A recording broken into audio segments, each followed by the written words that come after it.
నమస్తే అండి. నమస్తే అండి. మనం జనసేన అభిమానులే కాకుండా రాష్ట్రం మొత్తం ఎదురు చూస్తున్నటువంటి సభ ఇది మరి కొన్ని గంటల్లో స్టార్ట్ కాబోతుంది. ఎలా అనిపిస్తుందండి మీకు?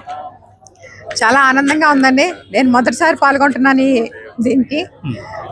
సభ అసలు చూస్తుంటే ఎంత పండగ వాతావరణంలో ఉందంటే అందరికీ చాలా హ్యాపీగా ఇంటికి వచ్చాం, పండగ చేసుకోవడానికి వచ్చాం అన్నట్టే ఉన్నారు అందరూ.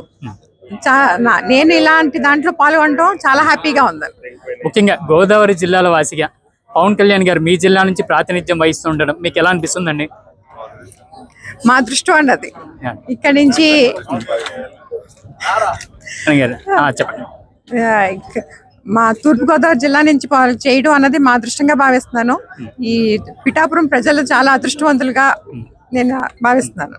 రీసెంట్ గా ఈ నెలలోనే ఒక కుంభమేళ అయిపోయింది, మళ్ళీ రేపు ఇంకో కుంభమేళ స్టార్ట్ అవుతుంది అని చెప్పని అంటున్నారు. అంటే రేపు జరిగే ఒక రోజు కుంభమేళ మీకు ఎలా అనిపిస్తుందండి ఇదంతా వింటుంటే? ఇవాళ ఒక్క రోజు కాదండి, 3 days నుంచి స్టార్ట్ అయిపోయింది ఆ కుంభమేళ. 3 days కుంభమేళ అండి, ఒక్క రోజు కాదు. జనసేన కుంభమేళ.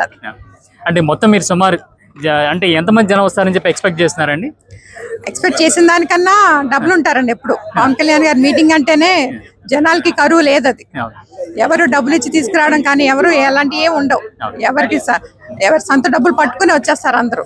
అలాగే ఏర్పాట్లు అవన్నీ ఏ విధంగా ఉండబోతున్నాయండి? వచ్చిన వారికి ఇబ్బందులు లేకుండా, ఎవరికి ఏ ఇబ్బంది లేకుండా భోజనాల దగ్గర నుంచి అందరికీ అండి. వెళ్ళేటప్పుడు కూడా ఎలా వచ్చారో అలాగా సంతోషంగా వెళ్ళేలాగా అన్ని ఏర్పాట్లు జరుగుతున్నాయి. ముఖ్యంగా పవన్ కళ్యాణ్ గారి ఈ ఆవిర్భావ సభలు అంటేనే ఇవి ఆవిర్భావ సభలు కాదు, రాష్ట్ర రాజకీయాలను మార్చిన సభలు.